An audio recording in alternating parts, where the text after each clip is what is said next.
तो अब आपने हाइब्रिडाइजेशन अच्छे से पढ़ लिया है, तो अभी आपके माइंड में कुछ चीज़ें होंगी कि ये पी में कैसे चला गया, या कैसे डी ऑर्बिटल में चला गया कोई चीज़, या फिर अगर एस में से एक्साइट कराते तो पी में कैसे चला जाता है, एक्साइट ही कैसे कराते हैं, या गैस कैसे करते हैं।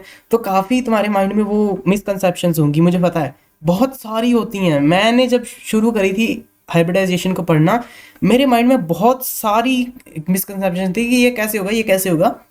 तो आइडियल ये है कि तुम्हें ये लेक्चर देखना है, समझ आ जाएगा सब कुछ। आई थिंक सो तुम्हें सब समझ आ जाएगा। बट इफ अगर तुम्हें नहीं समझ आता है कुछ, तो नीचे टेलीग्राम दे रखा है मैंने डिस्क्रिप्शन में, वहाँ जाओ एंड मेरे को वहाँ पे मैसेज करो, तो वहाँ पे मैं तुम्हें अच्छे से बता सकता हूँ कि कैसे ये चीज़ हो रही है। क्योंकि कुछ कई लोग होते हैं जो बहुत स्लो लर्नर होते हैं, तो मैं भी बहुत ज़्यादा स्लो लर्नर था, बिल्कुल ही स्लो, लाइक प्योर स्लो। तो उस चीज़ से ऊपर उठने के लिए तुम्हें थोड़ी सी अपने कॉन्सेप्ट सही करने होंगे, और कॉन्सेप्ट सही ऐसे करोगे कि अगर मैं तुम्हें समझा दूंगा कि हाँ ऐसे हो सकती है ये चीज़, तो तुम आगे उस चीज़ को भी आगे समझा पाओगे किसी को, तो तब होते हैं कॉन्सेप्ट क्लियर, अपने माइंड में रखने से नहीं होंगे। ओके, तो आई होप सो आपको अपनी क्लैरिटी मिल गई होगी कि अगर आपको कोई भी दिक्कत आ रही है तो देख सकते हैं, फिर मैसेज वगैरह कर सकते हो तो मेरे को, तो कोई कोई ना कोई हल ज़रूर निकल जाएगा उस चीज़ का। ठीक है, तो first of all types of hybridisation पे जाने से पहले एक चीज़ कहने चाहते हैं मैं कि हम एक बार ही निकाल के देखते हैं हाइब्रिडाइजेशन को निकाला कैसे जाता है। जैसे नॉर्मली जो आम टीचर्स कैसे निकालते हैं, हम भी वैसे ही निकालेंगे। बट हाँ, मैं तुम्हारे माइंड में हाइब्रिडाइजेशन का वो जो है ना एक कॉन्सेप्ट होता है, जो कि कैसे हो रही हैं चीज़ें, वो चीज़ को फिट कर दूंगा। पर तुम्हें वो भी आना चाहिए, क्लासिक मेथड जो है जिससे ज़्यादातर चीज़ें बन जाती है, मतलब 99% तुमसे बन जाएगा। तो वो कुछ 1% होगा जो कुछ वैसा ही कंपाउंड होगा जो हाइब्रिडाइजेशन के इस वाली चीज़ से नहीं बनेगा।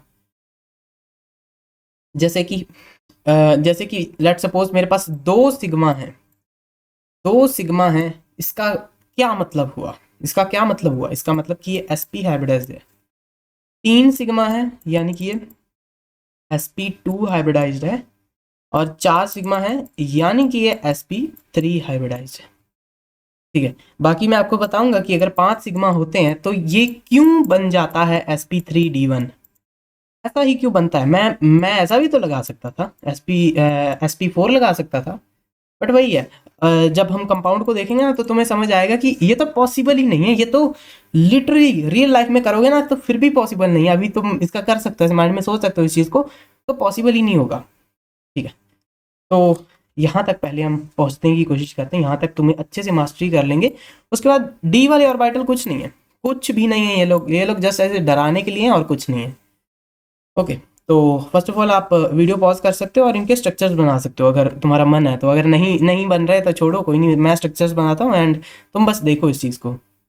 Okay, so let's begin. हम अपना जो सिंपल क्लासिक मेथड होता है जो हर कोई कराता है, बेरिलियम में दो दो वैलेंस होते हैं, दो वैलेंस लगाए, एक क्लोरीन यहाँ लगाई, एक क्लोरीन यहाँ लगाई, एंड सिग्मा कितने हो गई, एक सिग्मा हो गया एंड दो सिग्मा हो गए। दो सिग्मा का मतलब क्या, मैंने बताया था कि sp हाइब्रिडाइज्ड होगा। तो आप लिख सकते हो इसको कि ये sp हाइब्रिडाइज्ड है।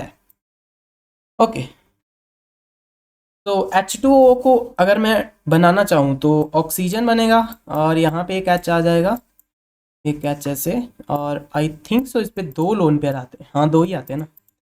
तो हाइब्रिडाइजेशन को काउंट करने के लिए तुम्हें सिर्फ सिग्मा नहीं काउंट करना है। ऐसे तो तुम कह सकते हो कि भाई दो सिग्मा है और ऐसा हो जाएगा वैसा हो जाएगा, नहीं ऐसा नहीं होता, होता है। बट वही है कि तुम्हें अपने माइंड में कॉन्सेप्ट बनाना है कि अगर मैं तुम्हें कल कल को कहूँ कि हाइब्रिडाइजेशन जैसी चीज़ जो है ये बिल्कुल गलत थी, तो तुम मान जाओ कि हाँ गलत थी, क्योंकि केमिस्ट्री ऐसी ही है। तो सिर्फ ऐसा नहीं है कि सिग्मा बॉन्ड को काउंट करने से काम चल जाएगा, हमें लोन पेयर्स भी काउंट करने होते हैं। तो लोन पेयर्स कितने, सिग्मा बॉन्ड कितने, दो, लोन पेयर कितने हैं, दो, यानी कि बन गया चार। चार वाले का मैंने क्या बताया था, चार वाले का ये लिख रखा मैंने, sp3।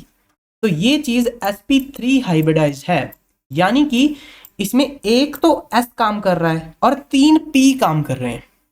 समझ रहे हो आप मैं क्या कहने की कोशिश कर रहा हूं, एक s काम कर रहा है और तीन p काम कर रहे हैं। ठीक है, तो आगे देखते हैं क्लोरीन। क्लोरीन और क्लोरीन के बीच में क्या क्या, बस इसके यही बन जाएगा। और ये मेरे आई थिंक सो इसके पास तीन लोन पेयर बचेंगे, हाँ बिल्कुल तीन, और इसके पास भी तीन लोन पेयर बच जाएंगे जिन पे दो दो इलेक्ट्रॉन होंगे।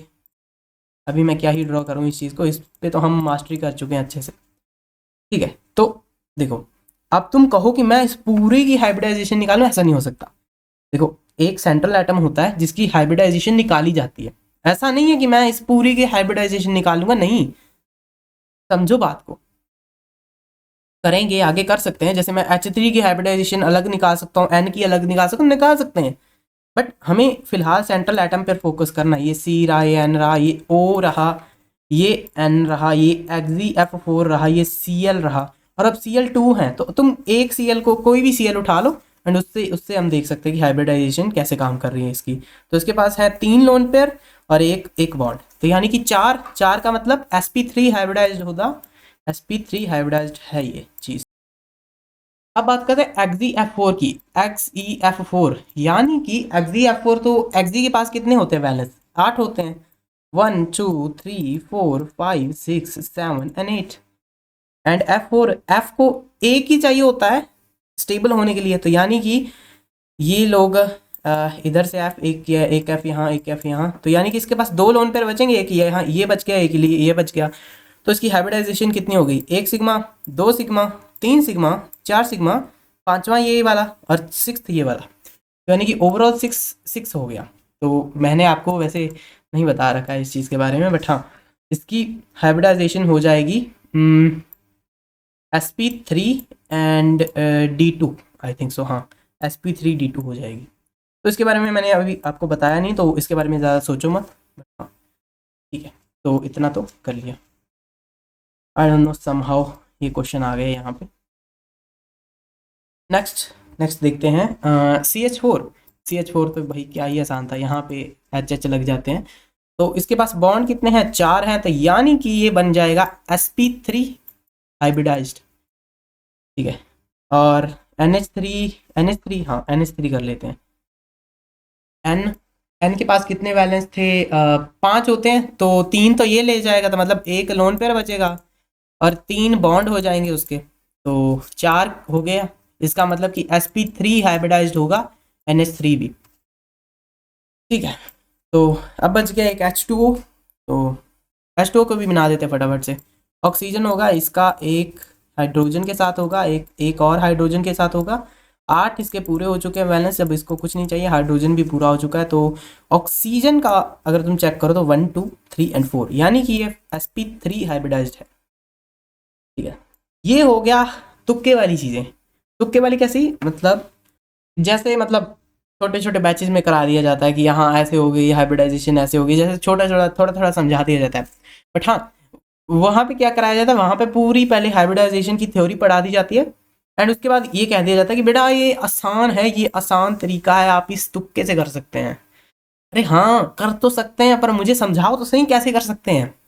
मैंने तुक्का तो मार दिया यहाँ पे, पर कर कैसे सकते हैं वो तो मुझे बताओ। तो तुक्के मारने से अच्छा आप उस चीज़ को, अगर आपको नहीं पता तो आप नहीं समझा पाओगे, और मुझे पता है काफ़ी टीचर्स को उसका नहीं पता होता कि कैसे होता है, बट हाँ छोड़ो, अभी छोड़ो उस चीज़ को, आगे मूव ऑन करते हैं।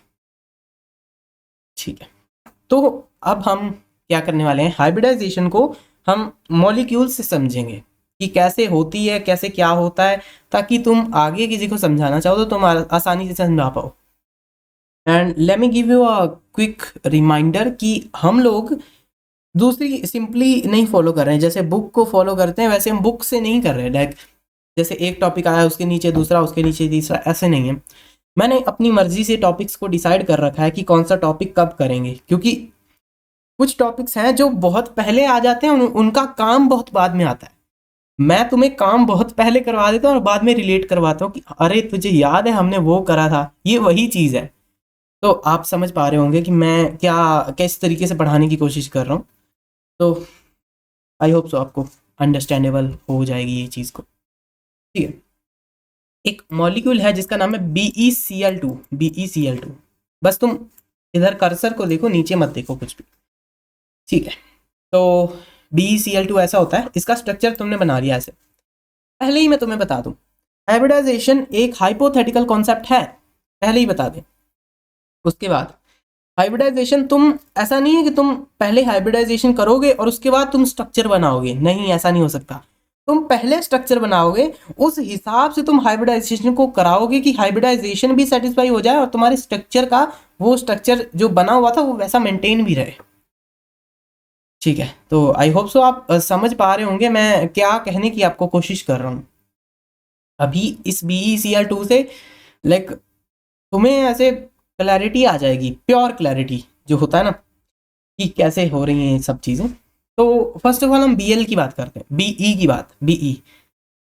ठीक है, तो बेरिलियम, बेरिलियम कहाँ आता है? पहले आता है hydrogen, helium, lithium and beryllium, यानी कि ये फोर्थ नंबर पे आता है।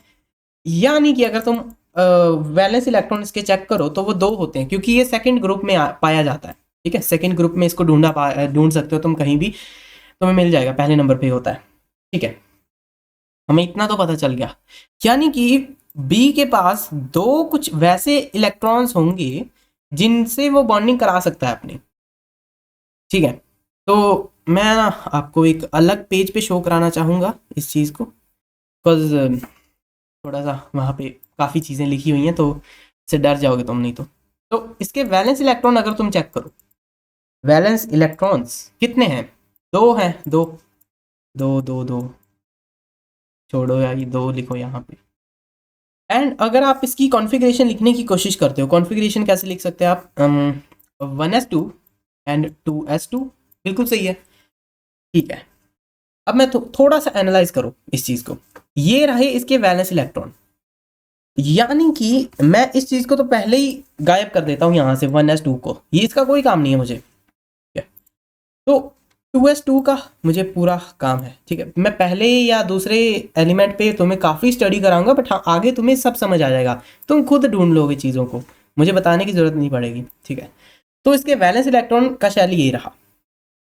ठीक है, तो S2 जो है, यानी कि अगर तुम्हें किसी भी लेट सपोज कि इस तरीके से तुम्हें कोई कॉन्फ़िगरेशन दे रखी है, मैंने ऐसे कुछ भी दे दिया मैंने, लेट सपोज ये S वाली कॉन्फ़िगरेशन है, ये भी S वाली है, नहीं ये P वाली है, हाँ ऐसे कुछ दे दिया, P की कॉन्फ़िगरेशन है और ये S की है।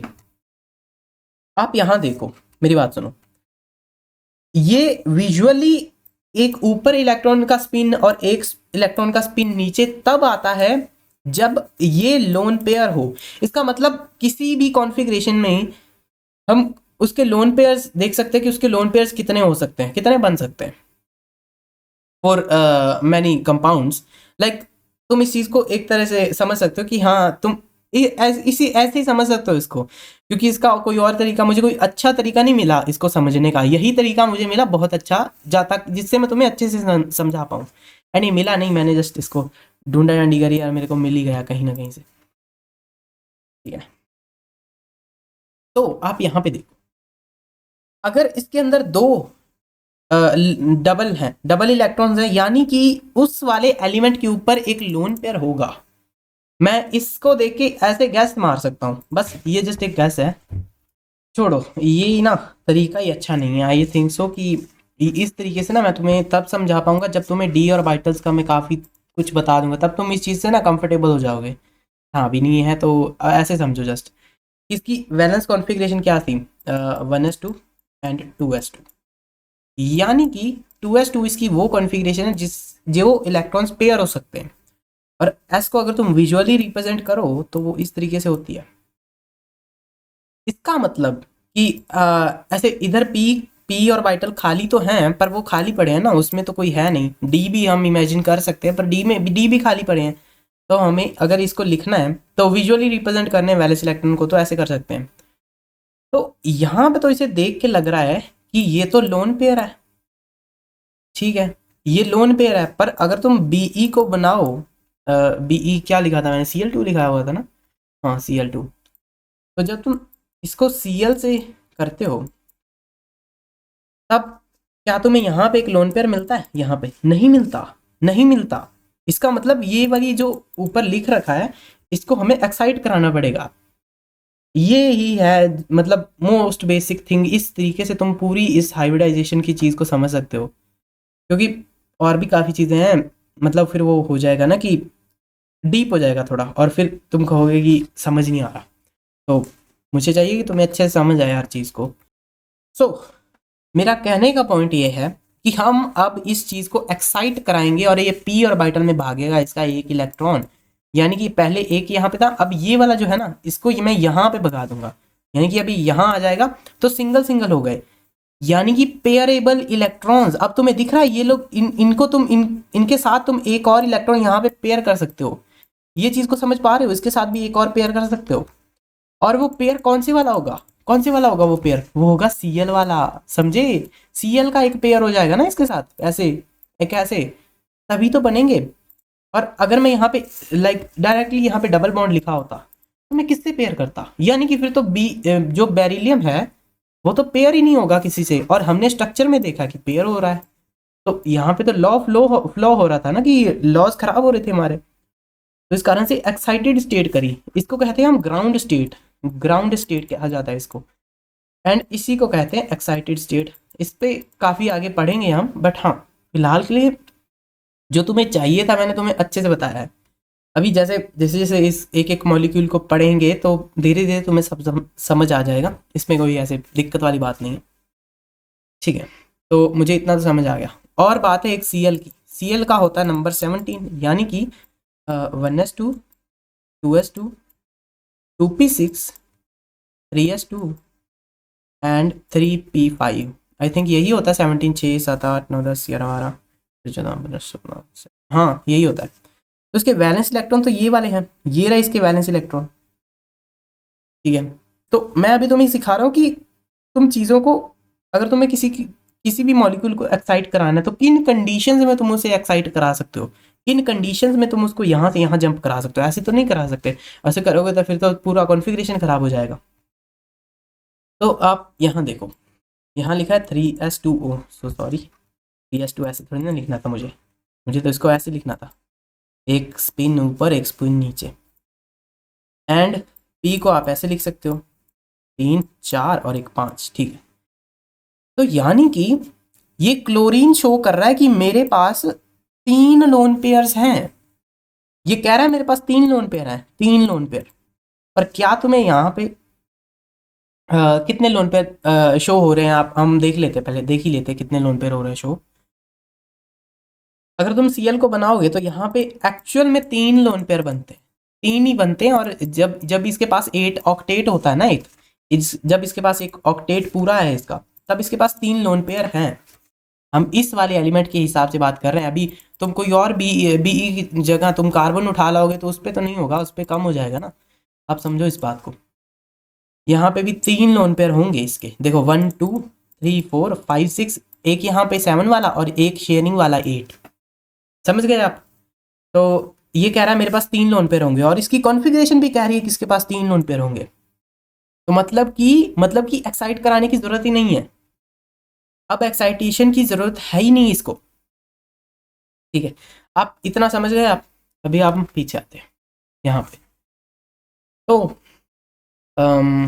हाँ, अब क्या होगा? अब ये दोनों एक्साइटेड स्टेट पर आ जाओगे। ये थी ग्राउंड स्टेट, ये वाली थी ग्राउंड स्टेट, ये है एक्साइटेड स्टेट 1। एक्साइटेड स्टेट 1, इसको अलग कलर से शो करते हैं। हाँ, ये है एक्साइटेड स्टेट 1। अगर तुम एक और एक्साइटेड करोगे तो वैसे तो नहीं होगी, पर हाँ अगर करोगे किसी और मॉलिक्यूल में तो फिर वो एक्साइटेड स्टेट 2 हो जाती है, फिर 3 हो जाती है। ओके, तो हम यहाँ तक पहुँच गए। इसके बाद both will get hybridise and form sp hybrid. मैंने आपको कहा था कि ये एक s का है एंड ये p का है, तो अब ये दोनों हाइब्रिडाइज हो जाएंगे। क्यों हो जाएंगे, कैसे हो जाएंगे, मैंने सब पिछले लेक्चर में बता के रखा, बस ये हाइब्रिडाइज हो जाएंगे।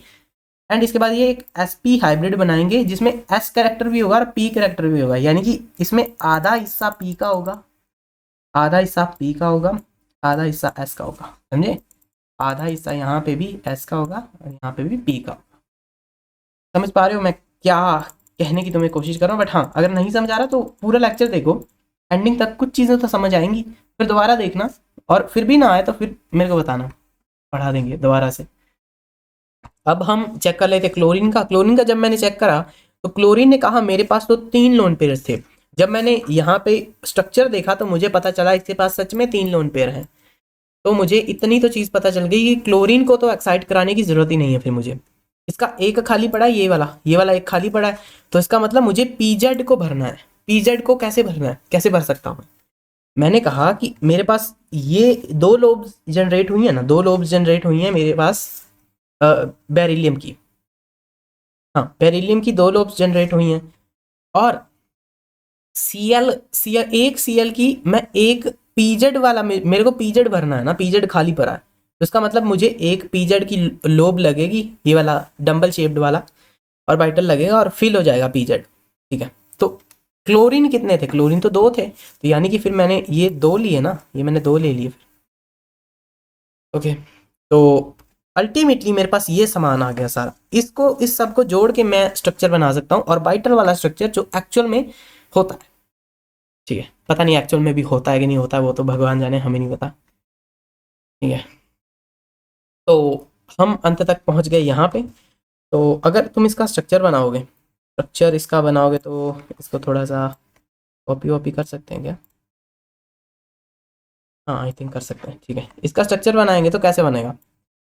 एक लोब ऐसे आएगी, सीधी, एक इस साइड हो जाएगी, एक और लोब होगी, एक और लोब होगी, क्योंकि मेरे पास तो दो लोब है ना, तो ये वाली लोब जो होगी ये घूम के इस साइड से लग जाएगी ऐसे। हाँ, ऐसे। समझ पा रहे हो आप मैं किस तरीके से इसको लगाने की कोशिश कर रहा हूँ? ठीक है, अब मेरे पास बची एक पीजेड की, और यानी कि दो पीजेड की बची ना, क्योंकि क्लोरीन तो मेरे पास दो थे। तो मैंने क्या करा, मैंने एक ये वाली उठाई और इसको जाके इससे हेड ऑन कोलिजन कर दी यहाँ पे, एक और उठाई, इस वाली की हेड ऑन कोलिजन यहाँ पे कर दी। ठीक है, तो अब देखो आप, अब क्या हो गया है, यहाँ पे एक सिग्मा बॉन्ड बन गया, यहाँ पे एक सिग्मा बॉन्ड बन गया, यानी कि दो सिग्मा, दो सिग्मा। इसका मतलब क्या हुआ? इसका मतलब हुआ कि मेरी sp हाइब्रिडाइजेशन का चीज़ बनेगी इसकी। तो अगर तुम्हें एग्जाम में वो डायरेक्ट स्ट्रक्चर दे दे, ये वाला स्ट्रक्चर जो मैं दिखा रहा हूँ, ये वाला ऊपर, ये वाला डायरेक्ट स्ट्रक्चर दे दे, तो तुम में इतनी हिम्मत तो हो जाएगी, अब है तुम में इतनी हिम्मत कि तुम उसको सॉल्व कर सकते हो। तुम्हें पता है कि ऑर्बिटल कैसे काम कर रहे हैं। अगर तुम ये तुक्का तुक्का लगा के जाओगे ये वाला, बेशक ये सिंपल स्ट्रक्चर्स बन जाएंगे तुमसे, ऐसे जो सिंपल बॉन्ड्स बने होते हैं जिसमें, पर जो ऑर्बिटल वाले स्ट्रक्चर है ना, वो नहीं बनेगा तुमसे। फिर तुम वहीं रोते रह जाओगे, पेपर खराब हो गया, ये वो वगैरह वगैरह। इससे अच्छा अच्छे से सीख लो। ठीक है, तो जियोमेट्री, जियोमेट्री काफ़ी ज़्यादा इंपॉर्टेंट है, एंड इस पर मैं एक सेपरेट लेक्चर बनाने वाला, क्योंकि जियोमेट्री बहुत बहुत ज़्यादा इंपॉर्टेंट है, एंड इस पर बहुत सारे क्वेश्चन आते हैं, मैंने काफ़ी सारे देख रखे हैं। तो लीनियर ज्योमेट्री होती है इसकी, एंड बॉन्ड एंगल 180 डिग्री होता है, बट फिलहाल के लिए इसको याद कर लो। हम अपने स्टाइल में ज्योमेट्री को याद करेंगे, आपको पता ही है हमारा स्टाइल कैसा है। ठीक है, तो BeCl को तो छोड़ दिया हमें। अब BeCl3, यानी कि बोरोन एंड क्लोरीन, क्लोरीन, एक और क्लोरीन, एक और क्लोरीन, इस तरीके से कुछ हो रहा है। अब आप यहाँ पे मत देखो एक बारी, हम यहाँ पे डायरेक्टली आते हैं। ठीक है, बोरोन है, बोरोन के पास 3 वैलेंस इलेक्ट्रॉन होते हैं। ठीक है, तो इसकी पहले तुम कॉन्फ़िगरेशन लिखो, 1s2, 2s2 एंड 2p1।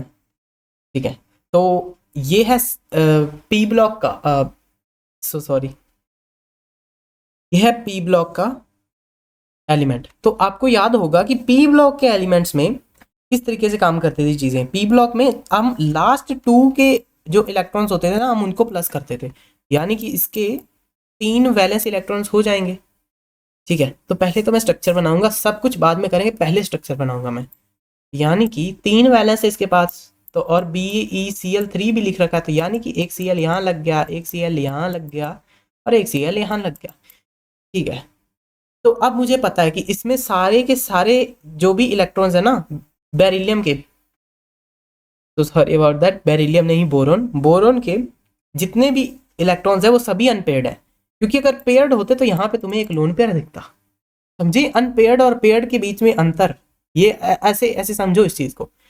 ये लोग यहाँ पे अनपेयर्ड बैठे हैं, अनपेयर्ड, इनको अभी तक क्लोरीन नहीं मिली थी, पर जब मिल गई तो ये पेयर्ड हो जाए, वो अलग बात है, बट पहले तो अनपेयर्ड बैठे थे ना, यही वैलेंस बैठे थे ना ये लोग, यहाँ पे खाली बैठे थे ना ये लोग। ठीक है, इतना आप समझ गए। तो अगर हम जो ये वैलेंस इलेक्ट्रॉन्स हैं इनकी कॉन्फ़िगरेशन लिखे S2 यानी कि S में 2 भर दिए, P1 यानी कि P में 3 डब्बे होते हैं, तो P तो मैंने 1 भर दिया। अब दिक्कत हो गई, ये है ग्राउंड स्टेट में, इसका मतलब मुझे इसको एक्साइट कराना पड़ेगा। ये तो कह रहा है मेरे में लोन पेयर है एक, और क्या तुम्हें यहाँ पे इसके स्ट्रक्चर में लोन पेयर दिख रहा है? ना ना, बिल्कुल भी नहीं, एक भी लोन पेयर नहीं है बेरिलियम के ऊपर, बोरोन के ऊपर एक भी नहीं है लोन पेयर। तो इसका मतलब मुझे एक्साइट कराना पड़ेगा। इसको करो एक्साइटेड स्टेट। तो अब तुम इसको एक्साइट करा के यहाँ पे पहुंचा सकते हो, एक यहाँ एक यहाँ। ठीक है, तो अब आपका काफ़ी सारा काम हो चुका है। अब आपके पास 3 अनपेयर्ड चीज़ें हैं जिसको आपको पेयर्ड कराना है Cl के साथ। ओके, तो मेरे को ये समझ आ गया कि एस वाला तो गोल होता है ऑर्बिटल, ये इसको पी एक्स मान लेते हैं तो ये इस तरीके से हो जाएगा, और पी इसको वाई मान लेते हैं तो ये इस तरीके का हो जाएगा। ओके, इतना तो समझे होगे। नाउ आगे आगे देखते हैं क्या करना है आगे। ठीक है, अब हम Cl की बात करते हैं। Cl3 लिख रखा है, ठीक है, Cl3, Cl को यहीं पे देख लो आप, Cl3 देख रखा है। तो मैंने इसकी कॉन्फ़िगरेशन लिखी, उसके वैलेंस इलेक्ट्रॉन चेक करे। जब मैंने वैलेंस इलेक्ट्रॉन चेक करे तो मुझे उसने दिखाया कि Cl ने मुझे दिखाया कि मेरे पास 3 लोन पेयर्स हैं। जब मैंने चेक करा तो उसके पास सच में 3 लोन पेयर्स थे। इसका मतलब समझे कि उसके पास 3 लोन पेयर्स थे, यानी कि उसको बस एक ये चीज़ भरनी और वो शांत हो जाएगा, उसको स्टेबिलिटी मिल जाएगी। तो मुझे ये सिर्फ पी वाले को भरना था। ठीक है, तो मेरे को एक पी ऑर्बिटल मैंने उठा लिया, कोई सा भी उठा लिया, इनमें पी एक्स उठा लो, पी जेड उठा लो, जो भी उठा लो। तो यहाँ पे लिख रखा है Cl3, यानी कि एक Cl के लिए ये और 3 Cl के लिए 3 ऑर्बिटल्स, कोई बड़ी बात नहीं थी ये। ठीक है, तो अब मेरे पास ये मिला जुला के ये सब चीज़ें आ गई। अब मुझे इनका स्ट्रक्चर बनाना है। ठीक है, तो बेरिलियम जो है, बोरॉन बोरॉन बोरॉन के वैलेंस इलेक्ट्रॉन होते हैं 3, यानी कि 3 तो मैं ऐसे लगा देता हूँ यहाँ पे कहीं। अब इससे भी Cl जुड़ गया, इससे भी Cl जुड़ गया, और इससे भी Cl जुड़ गया। ठीक है, तो अब मुझे बनाना है इसके स्ट्रक्चर्स को। तो मैं कैसे बनाऊंगा, यहाँ से इसको उठाते हैं, यहाँ लेके आते हैं। आई थिंक सो यहाँ पे सही बनेगा। ठीक है, तो यहाँ से इस वाले को थोड़ा सा 3 निकाल लो, बस काफ़ी है 3। तो यहाँ पे नीचे लगा सकते हैं, हाँ यहाँ पे। एंड लोन पेयर तो नहीं है ना इसमें, तो इसको तो ऊपर भी लगा सकते थे। Let me change it. ठीक है, अब मैंने ये वाली लोब्स तो जोड़ दी। अब बारी आई इस वाली लोब की। इस वाली लोब को मैं यहाँ पे इसकी कोलिजन करा सकता हूँ। क्लोरीन की लोब एक यहाँ पे हो जाएगी और एक कोलिजन यहाँ पे हो जाएगी। कोई इसमें दिक्कत वाली बात तो है ही नहीं, कोई दिक्कत वाली बात नहीं थी। ठीक है, तो जब ये देखो यहाँ पे हेड ऑन कोलिजन हुई है, यहाँ का मतलब सिग्मा बॉन्ड बनेगा, यहाँ पे मतलब सिग्मा बॉन्ड। ठीक है, तो आप यहाँ से आप देख सकते हो कि इसके पास 3 सिग्मा होंगे, 3 सिग्मा। इसका मतलब क्या हुआ, इसकी हाइब्रिडाइजेशन कितनी हो जाएगी, sp2 हो जाएगी। ये कह रहा है कि मैं एक s को यूज कर रहा हूँ एंड 3 p को यूज कर रहा हूँ। ठीक है, ओके, तो 2 p को यूज कर रहा हूँ, तो सॉरी sp2 हो जाएगी। हाँ, तो आप ऐसे समझ सकते हो। और वही तुक्के वाली स्ट्रेटेजी तो फिर वही वैसा भी है कि एक सिग्मा, 2 सिग्मा, 3 सिग्मा, यानी कि sp2 हो जाएगा। वैसे भी कर सकते हो, बट हाँ ये एग्जाम पॉइंट ऑफ व्यू से काफ़ी सही चीज़ है। अब इसकी जो ज्योमेट्री होती है वो होती है ट्राइगोनल प्लेनर। सब समझाऊंगा बाद में, बट हाँ अभी के लिए नहीं, अभी के लिए ज्योमेट्रीज पे अलग से एक सेशन लेने वाला हूँ मैं। तो इसका एंगल होता है 120, यानी कि ये एंगल 120 डिग्री कहलाया जाता है, ये एंगल 120 डिग्री कहलाया जाता है, और ये भी 120। ओके, तो इतना तो आपको समझ आ गया होगा। तो अगर नहीं समझ आया तो वीडियो वगैरह बैक वगैरह करके दोबारा से सुनो, क्योंकि अगर ये समझोगे नहीं तो फिर दिक्कत आएगी। ठीक है, आगे देखते हैं CH4 को कैसे आप बना सकते हो इसका स्ट्रक्चर। तो मैं पहले सी को बनाना चाहूँगा इसकी कॉन्फ़िगरेशन, ठीक है। कॉन्फ़िगरेशन सी की कॉन्फ़िगरेशन कैसी बनाऊँगा मैं? एक डब्बा क्यों बना दिया मैंने, चलो ऐसे लिख देता हूँ 1s2 2s2 एंड 2p2, क्योंकि इसका नंबर तो 6 होता है ना, तो इसके बैलेंस होते हैं ये 2s2 एंड 2p2। तो 2s2 में ये भर गए एंड 2p2 में मैंने एक भरा और दूसरा भरा, यानी कि तीसरा डब्बा खाली पड़ा है। तो अब देखते हैं, अब क्या मैं इसको एक्साइट करूं या ना करूं, करूं या ना करूं। तुम पहले इसका स्ट्रक्चर बना के देख लो। CH4 का स्ट्रक्चर कैसा बनता है, ये ऐसे ऐसे ऐसे ऐसे। इसके पास तो कोई लोन पेयर नहीं है, सभी यूज हो गए। इसका मतलब ये जो कॉन्फ़िगरेशन है ये गलत गलत है, इसको हमें गलत नहीं है, पर मानो इस चीज़ को कि हमें इसको एक्साइट कराना पड़ेगा। इस चीज़ से सेटिस्फाई कराने के लिए ना हमें इसकी कॉन्फ़िगरेशन को एक्साइट कराना पड़ेगा। ऐसा नहीं है इलेक्ट्रॉन चेंज हो जाएंगे, बट वही है कि जंप कर जाएंगे एक ऑर्बिटल से दूसरे ऑर्बिटल में। तो इसका मतलब ये वाला जो 2s में पड़ा है, ये s वाले में पड़ा है ना, तो ये फ्लिप होके सीधा यहाँ पे पहुंच जाएगा। आप समझ गए होगे कि अब क्या होने वाला है। अब तो बहुत सिंपल हो गई चीज़ें, ठीक है। तो इसका अगर तुम इस ये लोग सभी मिलके अभी हाइब्रिडाइजेशन करेंगे, सभी मिलके करेंगे हाइब्रिडाइजेशन, तो कैसी होगी, कैसी होगी इनकी हाइब्रिडाइजेशन? ये s है, प्लस में px py and pz, px py and pz, ठीक है। तो आप इस चीज़ को इस तरीके से बना सकते हो। लाइक इसकी ज्योमेट्री टेट्राहेड्रल होती है। मैं ज्योमेट्री के बिना इस मॉलिक्यूल को नहीं समझा सकता, बट हाँ ज्योमेट्री पे वही है कि अलग सेशन आएगा, तो मैं अभी उस चीज़ को ना छेड़ना नहीं चाहता अभी। तो इसका स्ट्रक्चर कुछ ऐसा आ जाता है। ऐसा नहीं है कि ये छोटे बड़े हैं, कोई पीछे है, यानी कि कोई तुम्हारी स्क्रीन के पीछे चला जा रहा है, कोई तुम्हारी दीवार के आगे आ रहा है, इस तरीके से है कोई, और कोई तुम्हारी दीवार और तुम्हारी स्क्रीन दोनों के बीच में इस तरीके से बन रखा है। तो ज्योमेट्रिक्स को समझने के लिए मैं एक अलग सेशन बनाने वाला हूँ, बिकॉज काफ़ी उन पे क्वेश्चन आते हैं, ठीक है। तो सी की ज्योमेट्री थी वो तो हमने बना दी, ठीक है। और उसकी लोब्स तो ऐसी बनेगी ना, ऐसी बन जाएंगी, और फिर उनको जोड़ेंगे जब हम, तो उस इस तरीके से कुछ दिखने लग जाएंगी वो। अब मैं बात करता हूँ H4 की। हम पहले सिंगल H की बात करते हैं। इसकी कॉन्फ़िगरेशन होती है 1s1, यानी कि इसका डब्बा बनाऊँ, खाली डब्बा बनेगा एक। तो इसका मतलब अब जस्ट मुझे क्या करना है, गोल डब्बे उठाने H4 के, 4 डब्बे लेने में, 4 सर्कल्स लेने हैं, सर्कुलर ऑर्बिटल्स, फर्स्ट ऑर्बिटल जो होती है। तो भाई ये क्या हो गया, ठीक है। तो एक यहाँ पे H का मॉलिक्यूल होगा, एक यहाँ होगा, एक यहाँ होगा, और एक बंदा यहाँ होगा। ये सब मिलके अपना स्ट्रक्चर बनाएंगे। और वैसे भी तुम्हें दिख रहा है कि हाँ ऐसे ही तो होता है। ये देखो सी के ऑर्बिटल यहाँ पे, ये सब ऑर्बिटल फैले हुए हैं इनके। ये एच क्यों आ गया यहाँ? मैं आपको ऑर्बिटल बना के दिखा सकता हूँ इस चीज़ की, कि ये देखो, रुको। तो आप यहाँ पे देखो सी के ऑर्बिटल कैसे होंगे, इस तरीके से। एक इधर होगा, एक इसके साइड होगा, और एक इधर होगा। ये बॉन्ड वगैरह कुछ नहीं होता, ये जस्ट झूठ है। और ऑर्बिटल्स एंड एच की ऑर्बिटल कैसे, एच का तो गोल होता है ना, क्योंकि 1s1 तो गोल ही होगा। एस वाला ऑर्बिटल तो गोल ही होगा, पी वाला होता है ऐसा। तो एस वाला यहाँ एक लग जाएगा, एक यहाँ लग जाएगा, एक यहाँ लग जाएगा, एंड एक यहाँ लग जाएगा, बस दैट्स इट। तो अभी आप इसकी अगर हाइब्रिडाइजेशन चेक करने की कोशिश करो, देखो एक बॉन्ड यहाँ बन गया, एक बॉन्ड यहाँ पे बन गया, एक बॉन्ड यहाँ बन गया, एंड एक बॉन्ड यहाँ बन गया।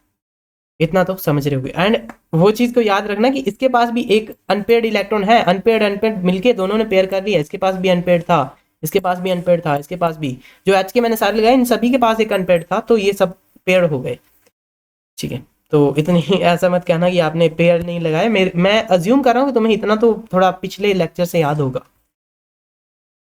ठीक है। तो मेरे को अगर काउंट करने हैं कितने सिग्मा हो गए, 1 2 3 एंड 4 सिग्मा हो गए, यानी कि sp3 हाइब्रिडाइज्ड है ये चीज़, बिल्कुल सही है, sp3 हाइब्रिडाइज्ड है। और अगर तुम लाइक सिंपली अगर तुम स्ट्रक्चर से चेक करना चाहो तो वैसे भी कर सकते हो।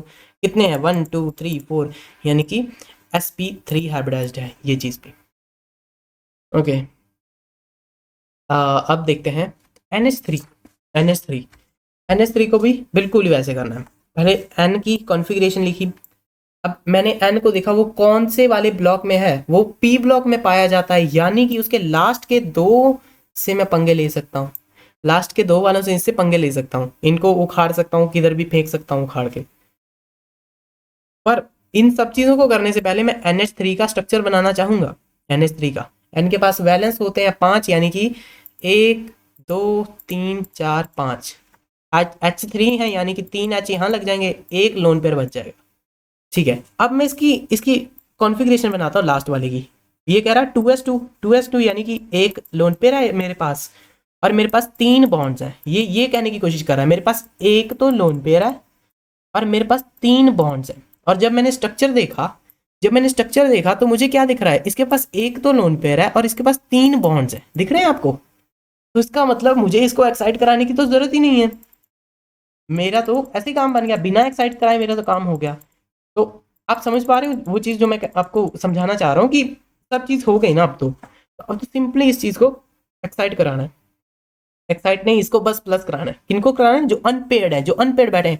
पेड वालों को तुम, जो जो लोग पहले ही पेड हैं, ये लोग पेड हैं, तुम इनको किसके साथ कराओगे भाई? इनकी हाइब्रिडाइजेशन नहीं हो सकती। सिंपली सुन लो। तो जो ये सिंपल रह गए, एक रह गया, दो रह गया, तीन रह गए, यानी कि 3 अनपेड रह गए। इसका मतलब PX, इसका नाम क्या है? ये PX होता है, ये PY होता है और ये PZ होता है। यानी कि PX plus PY plus PZ, इस तरीके से कुछ बन जाएगा। और इनकी लोब बन के आएगी कुछ ऐसी। अरे भाई ये दिल का ऐसे बन गया। इसकी लोब बन जाएगी कुछ ऐसी, छोटी लोब एक साइड से और एक साइड से बड़ी। ठीक है, ओके। तो मुझे इतना तो समझ आ गया कि इसकी लोब बन जाएंगी, 3 लोब्स बन जाएंगी। तो 3 लोब्स को जोड़ के इस तरीके से आप स्ट्रक्चर बना सकते हो। एंड जब आप H को उठाओगे, H3 है ना, तो H का तो भाई बहुत ही सिंपल है। H तुम्हें जहां भी दिखता है उसका सर्कल ही होता है, गोल सर्कल होता है जो काम करता है बस। तो ये रहा आपका गोल सर्कल H का। तो इस तरीके से साइड साइड में लग जाएगा। एंड आपका जो स्ट्रक्चर है, ज्योमेट्रिक स्ट्रक्चर, वो पिरामिडल ज्योमेट्री का बनेगा। Pyramidal geometry. ठीक है, तो मैं इसके अगर लोन पेयर निकालने चाहूँ, इसके लोन पेयर कितने होंगे?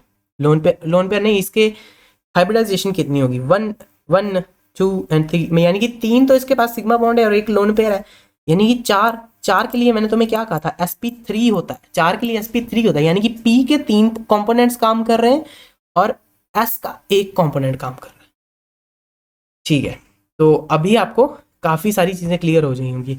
और अगर तुम ये चेक करना चाहते हो कि p के कौन से 3 कंपोनेंट है, ये रहे px py pz, ये लोग काम कर रहे हैं। और s का एक कंपोनेंट कहाँ से आ रहा है? वो एक कंपोनेंट कौन से वाला है? वो है h वाला, यानी कि हर एक h के लिए एक s भी कंट्रीब्यूट कर रहा है। समझ रहे हो आप? तो s में यहाँ पे तो एक ही होता है ना, हाइड्रोजन में तो एक ही इलेक्ट्रॉन होता है, तो हमें उसे इस तरीके से शो कर सकते हैं सिंगल डंडे से। ठीक है, आई होप सो आपको कुछ समझ आ रहा होगा। ठीक है, तो अब यहाँ पे देखो, due to the lone pair का मैंने तुम्हें कॉन्सेप्ट पढ़ाया था। एंड उसमें मैंने आपको बताया था कि लोन पेयर जो है ना, ये लोग काफ़ी ताकतवर होते हैं, इनका क्लाउड बहुत बड़ा होता है। तो due to lone pair the geometry becomes a lil distorted, थोड़ी सी डिस्टॉर्टेड हो जाती है, थोड़ी सी घूम जाती है, कोई चीज़ किधर चली जाती, कोई चीज़ किधर। अगर ये ना होता तो ये लोग काफ़ी सीधे होते। बट लोन पेयर के कारण इसकी पिरामिडल ज्योमेट्री बन जाती है। पिरामिड पिरामिड देखा ना आपने, ऐसा होता है इस तरीके से।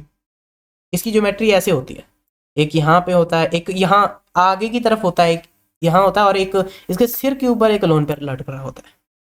समझ रहे हो आप मैं क्या कहना? ठीक है, तो इसके कारण इसका एंगल जो है, बॉन्ड एंगल, ये वाला एंगल, ये वाला एंगल, ये वाला और ये वाला एंगल 109 होता था। नॉर्मली 109 पाया जाता है, पर इस चीज के लिए क्योंकि यहाँ पे एक लोन पेयर आ गया तो ये 107 हो गया। That's it. तो यही था इस वाले मॉलिक्यूल की स्टडी। तो now let's move on to our next molecule. क्या नाम है इसका? H2O।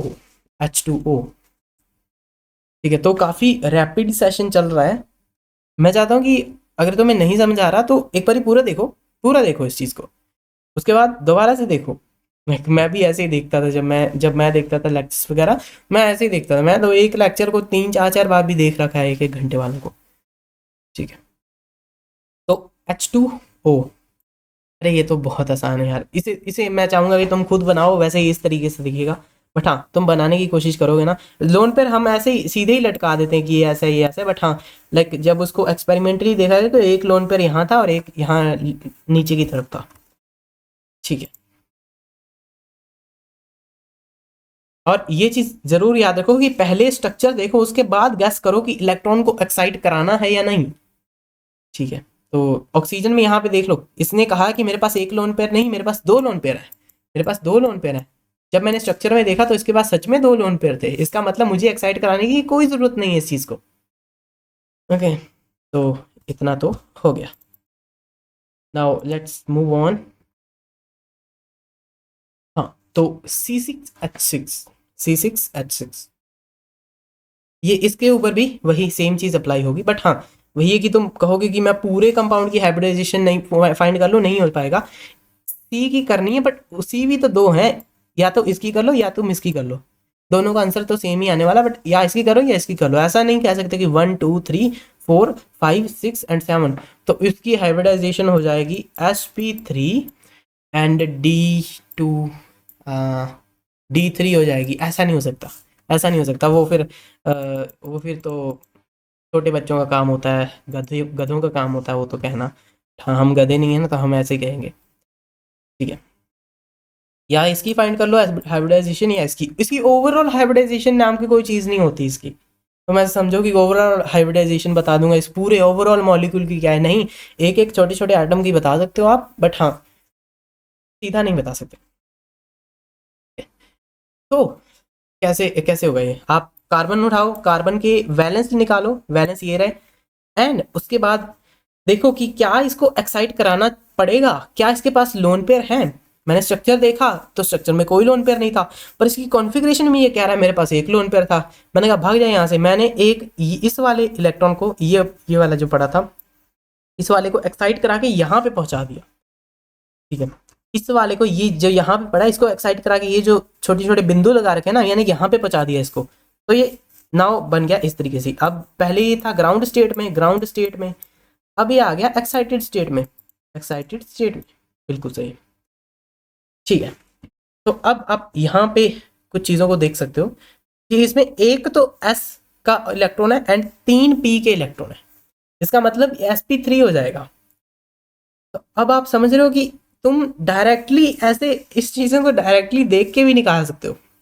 लेट सपोज कि तुम्हें एग्जामिनर ने C2H6 डायरेक्टली दे दिया, डायरेक्टली दे दिया, और तुम्हें थोड़े से कॉन्सेप्ट आते हैं, तुम क्या कर सकते हो, डायरेक्टली बता सकते हो कि इसकी हाइब्रिडाइजेशन क्या होगी, C2 की हाइब्रिडाइजेशन क्या होगी, तुम डायरेक्टली बता सकते हो, इतना ही आसान है।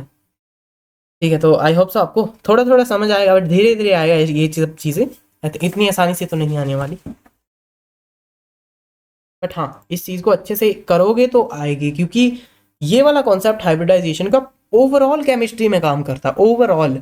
तो हमें ऐसा नहीं चाहिए कि तुम छोटे छोटे कॉन्सेप्ट, जो आसान कॉन्सेप्ट है वो सभी रट के बैठे हो, उसमें वो सभी तुमने मेरे से पढ़ लिए, अच्छे लग रहे हैं वो, और जब कोई टफ कॉन्सेप्ट चीज़ आती है, वैसे तो मैं चीज़ों को टफ रहने नहीं देता हूँ। जैसे एक ऑक्सी एसिड्स कैसे पढ़ाया जाता है कि सीधा टेबल दिखा दिया जाता है, बेटा ऐसे कर लो वैसे कर लो ये ऐसे कर लो, और बच्चा परेशान रहे ये कैसे हो गया ये कैसे हो गया। मैंने इतनी स्ट्रेटेजी लगा के तुमसे वो चीज़ करवाई है ना कि तुम्हें लगेगा कि ये क्या चीज़ थी, बट हाँ वही तुम इस चीज़ को रिवाइज नहीं करोगे तो फिर तो नहीं बोल पाओगे ना उसको बार बार। हाँ रिवीजन ज़रूरी है, थोड़ी थोड़ी करते रहो। नाउ अब तुम देख सकते हो कि like directly same sp3 hybridised होगा, एंड तुम यहाँ से भी देख सकते हो इसके कितने बॉन्ड्स बन जाएंगे, 1 बनेगा, 2 बनेगा, 3 बनेगा, 4 बनेगा, एंड sp3 हाइब्रिडाइज्ड हो जाएगा। या तुम इस पूरे को चेक कर लो हाइब्रिडाइजेशन के लिए, या तुम इस पूरे को चेक कर लो हाइब्रिडाइजेशन के लिए, बात सेम है, अनलेस अनलेस मॉलिक्यूल्स ही अलग आ जाए तो फिर तो बात अलग हो जाएगी, बट हाँ ठीक है।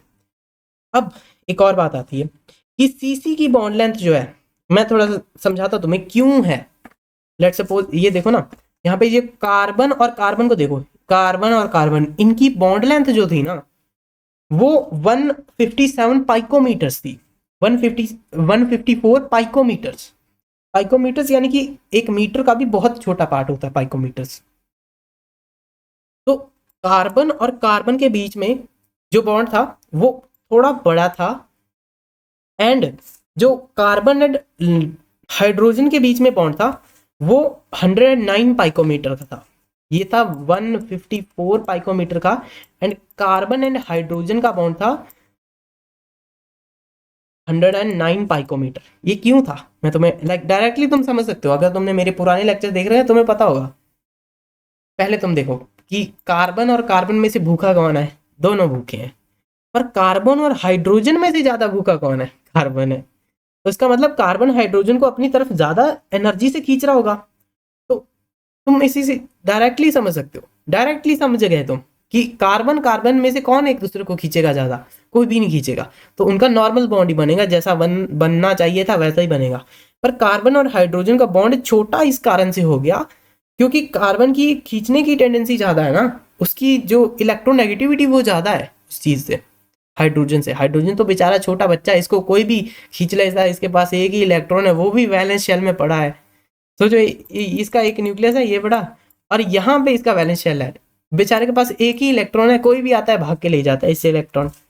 वैलेंस शेल वाले मैंने तुम्हें बताया था इलेक्ट्रॉन्स के पास ज़्यादा वो नहीं होता कि वो होल्ड कर पाए उनको, अपने एटम के साथ रह पाए, वो लोग भाग भी सकते हैं, आसानी से भाग जाते हैं वो लोग। तो वैसे ही इसके इस बेचारे के साथ होता है।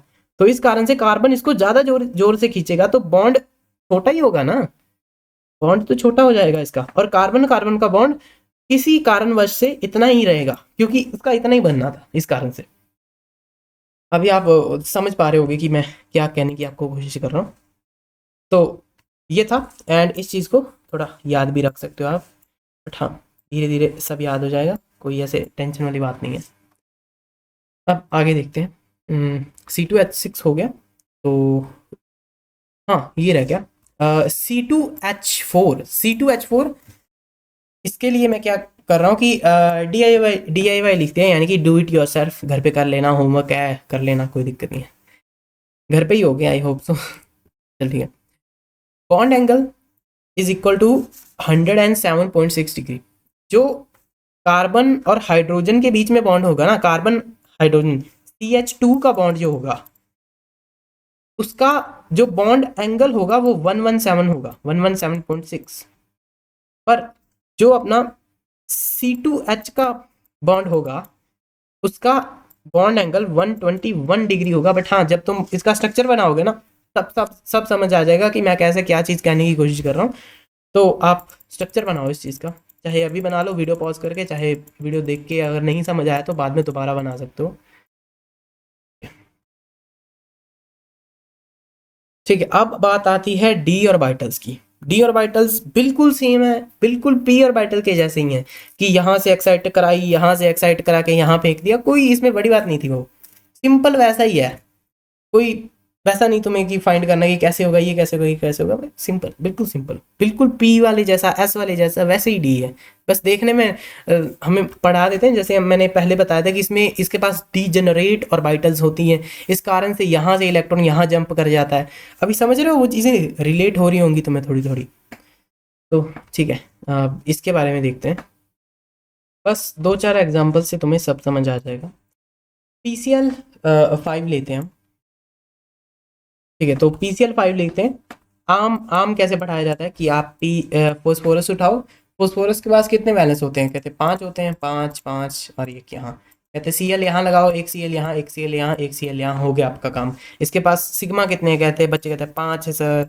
तो 5 है तो आप क्या करोगे सर, हम ऐसे लगा देंगे sp3d1 लगा देंगे, तो बस हो गया काम हमारा। बट वही है कि कैसे लगा दिया, थोड़ा डीप डीप में इस चीज़ को समझते हैं, वैसे ही होगा, बिल्कुल वैसे होगा, बट हाँ समझने वाले समझ जाएंगे अभी। ठीक है, फोस्फोरस को लिखते हैं, इसका एटॉमिक नंबर आई थिंक 15 होता है क्या, तो इसको कैसे लिखेंगे, 1s2 2s2 2p6 3s2 and 3p 6 7 8 9 10 11 12, यानी कि 3 यहाँ पे आ जाएंगे। ठीक है, ओके। तो इसका स्ट्रक्चर तो ये रहा, देखना अभी अभी चीज़ें रिलेट हो जाएंगी तुम्हें दोबारा से। तुम कहोगे कि बहुत ही ज़्यादा आसान था ये तो। इसके वैलेंस इलेक्ट्रॉन कौन है? ये लोग हैं इसके वैलेंस इलेक्ट्रॉन, बिल्कुल यही है ना, वैलेंस इलेक्ट्रॉन इसके यही वाले हैं। तो अगर मैं इसको रिप्रेजेंट करूं डब्बों की फॉर्म में, इन डब्बों की फॉर्म में, तो मैं कैसे रिप्रेजेंट कर सकता हूँ? 3p3, यानी कि 3 तो ये लग रखे हैं, इसके साथ ये सब अनपेड हैं और ये पेड हैं। और क्या हो रहा है यहाँ पे? ये तो कह रहा है मेरे पास तो लोन पेयर है एक, और हमें स्ट्रक्चर में तो लोन पेयर दिख नहीं रहा।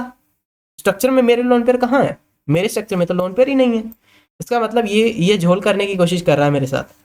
तो मैंने क्या करा, मैंने कहा तू मेरे से मजाक मत कर, हम तेरे को एक्साइट कराएंगे। मुझे तो पता है कि डी ऑर्बिटल भी एग्जिस्ट करता है, डी ऑर्बिटल भी एग्जिस्ट करता है, मुझे पता है ना, इसको नहीं पता था, मुझे तो पता है, जिसमें 5 डब्बे होते हैं, 5 इस तरीके से पाए जाते हैं, 1 2 3 4 एंड 5 हो गए। तो मैं क्या करने वाला हूँ, मैं यहाँ से इसको एक्साइट करा के यहाँ फेंक दूंगा, यहाँ पे। तो इसकी फाइनल कॉन्फ़िगरेशन कैसी बनेगी? सिंगल इलेक्ट्रॉन यहाँ पे पड़ा है इसका, सिंगल यहाँ, सिंगल यहाँ, सिंगल ही यहाँ, और एक और सिंगल है जो यहाँ पे पड़ा है। ठीक है, तो अब तो समझ आ गया मुझे कि सिंगल सिंगल बड़े हैं। तो अब तुम देखो, अब ये सभी सिंगल बड़े हैं, तो इसका मतलब अब अगर तुम Cl इनके साथ जोड़ोगे, Cl को चेक करोगे, तो Cl की लेट्स सपोज अपन 17 होता है ना उसका नंबर, तो कैसे होगा? 1s2, मैं सीधे ही लिख देता हूँ। पहले आर्गन, सॉरी आर्गन नहीं आएगी, पहले नियॉन लिख देते हैं, एंड नियॉन के बाद थोड़ा सा आगे लिख दूंगा इस चीज़ को, नियॉन यानी कि 10, उसके बाद 3s2 12 हो गया, यानी कि 3p5 मुझे लिखना है। देखो अभी तो मैं अल्टीमेट क्लैरिटी आने वाली है इस चीज़ के ऊपर। ये थी क्लोरीन, ये थे s, और ये था अपना p, 1 2 3 4 एंड 5। इसके पास एक p खाली था, ये खाली है, खाली है ये, समझे? तो मुझे पता चल गया कि इसके पास एक p है जो अनपेयर्ड है। ओके, और जब मैंने यहाँ पे देखा तो मुझे दिखा कि Cl तो मेरे पास 5 हैं, इसका मतलब मेरे पास 5 p हैं जो खाली हैं, 5 वो लोग हैं जो खाली बैठे हैं। यानी कि इसका मैं हाइब्रिड बनाऊंगा तो इस तरीके से मतलब बन जाएगा। अभी नहीं, अभी नहीं, अभी नहीं। हाँ, तो अब मैंने यहाँ पे देखा 1 2 3 4 5, 5 इसके पास हैं जो खाली हैं, अनपेड बैठे हैं, और मेरे पास Cl भी 5 है। तो Cl वाले इससे पेयरिंग करेंगे, पेयरिंग कर लेंगे और इनकी पेयरिंग हो भी जाएगी। ठीक है, मैंने यहाँ तक तो इस चीज़ को समझ लिया। तो इस कारण से ये देखो, डी में हमने इसको भगाया तो पेयरिंग हम कर पाए, हम अपने स्ट्रक्चर को सेटिस्फाई इस कारण से कर पाए क्योंकि मैंने एक्साइट कराया इस चीज़ को। अगर मैं एक्साइट कराता ही ना तो यहाँ पे ये लोन पेयर कहता रहता, और इसके पास तो लोन पेयर है ही नहीं। तो समझ रहे हो आप कि हमने स्ट्रक्चर के बिहाफ पर हाइब्रिडाइजेशन को मॉडिफाई कर रखा है। यानी कि हाइब्रिडाइजेशन इतनी अच्छे से काम कर जाती है हर चीज़ के ऊपर इस कारण से, क्योंकि हमने उस पर काफ़ी ज़्यादा रिसर्च कर रखी है कि ऐसे करेंगे तो ऐसे होगा, ऐसे करेंगे तो ऐसे होगा। ठीक है, it's kind of reverse engineering, वैसी है कुछ। ठीक है, तो मुझे इनकी पेयरिंग करानी है। तो अभी मैं स्ट्रक्चर्स तो नहीं बनाऊंगा, वो जो वैसे गोल गोल ऑर्बिटल्स बनाते थे वैसे तो हम नहीं बना रहे, बट हाँ तुम्हें कॉन्सेप्ट पता है ना, सब पता है, तो अब सब हो जाएगा। अब तुम हर चीज़ को उखाड़ लोगे, कुछ भी कर लोगे तुम। तो देखो अभी इनकी पेयरिंग कैसे होती है। ये जो ये क्या पड़ा है, क्लोरीन है, ये तो क्लोरीन है, और इसके जैसे 5 क्लोरीन है मेरे पास, 5 क्लोरीन है, ये याद रखो। मतलब मेरे पास ऐसे 5 डब्बे हैं, और क्यों ना मैं इसको बनाने की कोशिश करूँ 5 डब्बों को, फिर तुम्हें ज़्यादा समझ आएगा। कॉपी हो जाता है यहाँ से। ठीक है, काफ़ी सारा कर दिया कॉपी। अब आप यहाँ पे देखो, ये जो इसका खाली वाला बैठा है, ये एक बंदा, ये जिसको मैंने अभी उठाया, ये उड़ के आएगा और इसके साथ पेयरिंग कर लेगा। बस ये फ्लिप हो जाएगा, मैं फ्लिप नहीं कर रहा अभी इसको। ये यहाँ से आएगा और इसके साथ पेयरिंग कर लेगा, और ये जो आउटर मोस्ट जो पेयर्ड नहीं था वो यहाँ आएगा और इसके साथ भी कर लेगा, और ये जो एक बचा था ये इसके साथ भी कर लेगा, एंड ये इसके साथ कर लेगा। तो अब ये इसका हाइब्रिड बन गया, अब ये सभी एक ही बन गए। ओह सो सॉरी अबाउट दैट, यानी कि अभी सभी एक जैसे ही बन गए। अभी इनका कोई शेल वेल नहीं रह गया, शेल तो रह गया बट जस्ट ये हाइपोथेटिकल कॉन्सेप्ट है, मैंने तुम्हें बताया पहले भी। तो ये जस्ट सीधे ही बन गया ऐसे, इसमें इलेक्ट्रॉन फील हुए हैं बहुत सारे, ठीक है। तो अब तुम्हें वो छोटा सा जो तुम्हारा माइंडसेट है उसको मैंने थोड़ा सा बिल्ड करा है, थोड़ा सा अपर लेवल पे बिल्ड करने की कोशिश करी है। तो अब तुम्हें अगर फाइंड करना है कि इसके पास कितने वैलेंस इलेक्ट्रॉन्स हैं, वैलेंस नहीं, सिग्मा, तो सॉरी अबाउट दैट, इसकी हाइब्रिडाइजेशन क्या है। तो एक सिग्मा, जब दो सिग्मा होते थे, जब दो सिग्मा, तीन सिग्मा, चार सिग्मा, पांच सिग्मा एंड छह सिग्मा, ठीक है। जब दो सिग्मा होते तो हम कहते थे एसपी है, जब तीन सिग्मा होते तो हम कहते हैं sp2 है, चार सिग्मा के होने पर हम कहते थे sp3 है। अरे ये जो मैंने तुम्हें कॉन्सेप्ट बताया ना, ये थोड़ा इसका अंदर की बात थी, हमने ज़्यादातर टीचर्स को मैंने इसको डिस्कस करते देखा नहीं है, हाँ हमने कर दी तो बढ़िया बात है। ये sp3d1 हो जाता है। देखो d1 यानी कि इस d के अंदर एक इलेक्ट्रॉन भाग जाता है। और ये क्या था, ये क्या था, इसमें के अंदर सिग्मा कितने हैं, 1 है, 2 है, 3 है, 4 है एंड 5 है। 5 सिग्मा यानी कि ये देख लो फिर, इसने इसने इसकी तुम यानी कि एक और ऑब्जर्वेशन तुम ऑब्जर्व करके देखो, अगर तुम्हें स्ट्रक्चर दे गया, अगर उसने तुम्हें स्ट्रक्चर दे दिया तो तुम ये भी सोच सकते हो कि इसके डी वाले ऑर्बिटल के अंदर एक बंदा जंप कर गया है, एक बंदा डी वाले ऑर्बिटल के अंदर भाग गया है, यानी कि एक्साइट हो गया था। तो ऑब्जर्वेशंस ऐसे ही कर सकते हो तुम, इस चीज को ऑब्जर्व कर करके तुम्हें फिर जैसे वैसे ही रट जाएगी ये सब चीजें। ऐसे कुछ कुछ इसमें खास नहीं था वैसे तो, बट वही है कि ऑब्जर्वेशंस अच्छी होती हैं, कर लिया करो। sp3 एंड ये हो जाएगा d2, ठीक है, जिसमें 6 सिग्मा आए वो sp3d2 हो जाएगा। तो ऐसा नहीं है कि मैं अभी तुम्हें इस चीज़ के ऊपर पीएचडी कराने वाला हूँ, जब जब क्वेश्चंस करेंगे तो तुम्हें इस चीज़ के ऊपर अच्छे से प्रैक्टिस हो जाएगी। इसके ऊपर ऐसा नहीं कि मैं तुम्हें एक लेक्चर लगातार बैठ के क्वेश्चन ही कराता रहूँगा, वो छोटे टीचर्स का काम है, हम तो बड़े टीचर हैं, हम ऐसे नहीं करेंगे। हाँ, क्योंकि हर किसी को अपने टाइम की कदर है ना, तो खाली बैठ के वही क्वेश्चंस नहीं कराने मेरे को। बट हाँ, जब जरूरत पड़ेगी, जरूरत कैसे पड़ेगी, तुम्हें आगे आगे जो कॉन्सेप्ट आएंगे अभी उनमें हाइब्रिडाइजेशन इन्वॉल्व होगी, मैं कहूँगा यहाँ पे हाइब्रिडाइजेशन ये हो गई, तो तुम्हारा माइंड वैसे काम करेगा, तुम्हें सब पता चल जाएगा अपने आप ही, हाँ ऐसे होगा वैसे होगा। तो अगर तुम्हें हाइब्रिडाइजेशन का कॉन्सेप्ट ही ना पता होता तो फिर कैसे होता, तो हो ही नहीं पाता था, फिर तो तुक्का ही था कि इतने सिग्मा है तो इतने ऐसे कर दिया, ऐसे कर दिया। तो आप समझ पा रहे होगे कि मैं क्या क्या आपको कहने की कोशिश कर रहा हूँ, ठीक है। अब जस्ट एक लास्ट एग्जांपल, sp3d2 की एग्जांपल है ये है SF6, SF6, हाँ यही है। तो आप देखो सल्फर के पास कितने होते हैं वैलेंस इलेक्ट्रॉन, सल्फर के पास होते हैं 6 वैलेंस, यानी कि 1 2 3 4 5 6, और फ्लोरीन भी उसके साथ लग रहा है, तो यानी कि 1 2 3 4 5 एंड 6। फ्लोरीन इसके पास कोई भी लोन पेयर नहीं है, तुम्हें ये याद रखना है, ओके। और पिछली ऑब्जर्वेशन से ये भी बात मेरे सामने आ रही है कि शायद से इसके डी ऑर्बिटल के अंदर दो बंदे बैठे हैं, दो बंदे बैठे हैं। देख लेते हैं क्या होता है। तो मैं पहले सल्फर को फाइंड करने की कोशिश करूंगा, सल्फर की कॉन्फ़िगरेशन लिखते हैं। ओके सो अब देखो, अब यहाँ पे देखो, यहाँ पे देखो, इसका बैलेंस तो ये रहे, यानी कि इसका डब्बा बनाऊं तो ऐसे बनेगा, P4 का डब्बा बनाऊं तो ऐसे बन जाएगा 1 2 3 4, ये हो जाएगा। मुझे मेरे मन में पता है कि एक डी ऑर्बिटल एग्जिस्ट करता है, ठीक है, मुझे पता है, इनको पता हो ना पता हो मुझे तो पता है, ठीक है। तो अब ये क्या कह रहा है, ये कह रहा है मेरे पास ना दो लोन पेयर हैं, दो लोन पेयर दो हैं। मैंने स्ट्रक्चर देखा, मुझे तो एक भी लोन पेयर नहीं दिख रहा। अरे एक भी लोन पेयर नहीं है तेरे पास, इसका मतलब तुझे एक्साइट कराने पड़ेगा। तूने एक बार एक्साइट कराया तो एक इलेक्ट्रॉन भागा यहाँ पे, ये होगी फर्स्ट एक्साइटेशन स्टेट। जब तुमने एक एक एक्साइटेशन स्टेट में तुम एक ही इलेक्ट्रॉन भगा सकते हो, एक से एक, इधर से इधर, मैंने एक भगा दिया। जब फिर सेकंड एक्साइटेशन स्टेट हुई तब मैंने एक और इलेक्ट्रॉन भगा दिया, तो अल्टीमेटली इसका ये वाली आ जाएगी सिंगल सिंगल सिंगल, एंड यहाँ पे भी सिंगल सिंगल, यहाँ पे 3 डब्बे खाली पड़े हैं, ठीक है। तो अब तो चीज़ें आसान हो जाएंगी, अब तो कुछ भी नहीं रह गया, अब जस्ट बस इसको समझना है एंड दैट्स इट। और देखो अब तुम देखो, मेरा एफ मेरे पास कितने हैं, 6 हैं, और हर एक एफ को सेटिस्फाई होने के लिए यानी कि उसको 8 करने हैं, अपने ऑक्टेट उसको 8 करना है, तो हर एक एफ को कितने कितने इलेक्ट्रॉन चाहिए होंगे, एक ही चाहिए होगा, और वो एक इसके साथ पेयर कर लेगा, यानी कि 6 एफ है तो एक एफ इसके साथ करेगा, एक एफ इसके साथ, एक एफ इसके साथ, एक एफ इसके साथ, एंड हो गया। तो ये आपकी पेयरिंग हो गई, एंड दैट्स इट। ये आपकी हाइब्रिडाइजेशन, इसे तुम हाइब्रिडाइजेशन कह सकते हो कि विजुअली हमने इस तरीके से हाइब्रिडाइजेशन को दिखा दिया।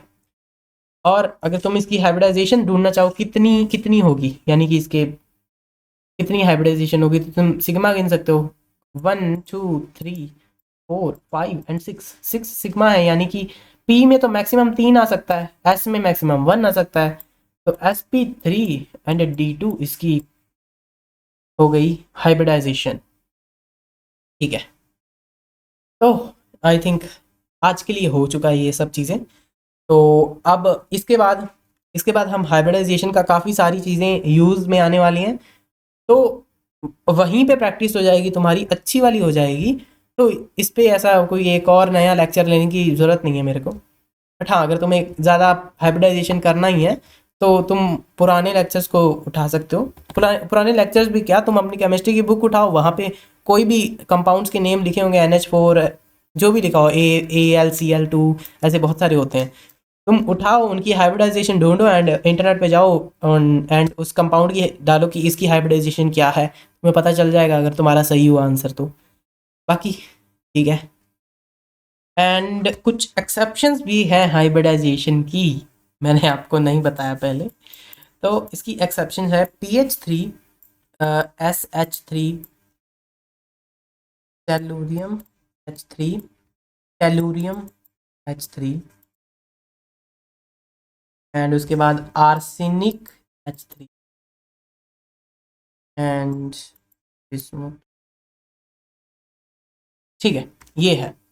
तो ये सब एक्सेप्शंस हैं हाइब्रिडाइजेशन की, ऑल दो इन पे कुछ खास क्वेश्चन आता नहीं है, बट हाँ तुम्हें पता होना चाहिए कि कौन कौन से वाले हैं जिनके ऊपर ये हाइब्रिडाइजेशन का कॉन्सेप्ट काम नहीं करता। ठीक है, तो इनके इनके ऊपर हम किसी और लेक्चर में ज़रूर बात करेंगे, जहाँ पे इनकी ज़रूरत पड़ेगी मेरे को तब, क्योंकि ऐसा कुछ खास इसकी ज़रूरत पड़ेगी नहीं, बट हाँ जब पड़ेगी तो मैं तभी के तभी कराना चाहूँगा, और तभी के तभी अगर तुम्हें ज़्यादा समझ आएगा, क्योंकि फ़िलहाल के लिए लेक्चर बहुत सारा हो चुका है, बहुत ज़्यादा मे बी हैवी हो चुका होगा कुछ लोगों के लिए कि ज़्यादा ही कुछ करा दिया। तो बस ठीक है, बाय।